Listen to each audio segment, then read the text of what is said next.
Hello, welcome back to my channel. In this video, I'm going to show you how I personally fund my investment account using the RBC Mobile application. So once I open up the RBC app, I go into my Accounts overview and select my RBC Investing account. In my case, I use RBC Direct Investing. You can also open an investment account by going to the bottom right, pressing on More, and following the steps from there, but for this example, I'm just using my existing account. After I enter my direct investing account, I go to the bottom of the screen and press on the yellow button, then tap on Transfer Funds. From there, I choose where the money is coming from and where it's going. For example, I can move funds from my bank account into my investment account. Once everything is selected, I just enter the amount and continue to complete the transfer.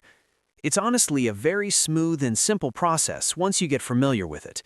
That's exactly how I fund my investment account using the RBC Mobile App. Thanks again for watching, and I hope this video helps. Funding accounts supports investing consistency, portfolio growth, liquidity management, financial discipline, asset accumulation, long-term planning, market participation, diversification opportunities, capital allocation, savings habits, wealth building, and overall financial stability.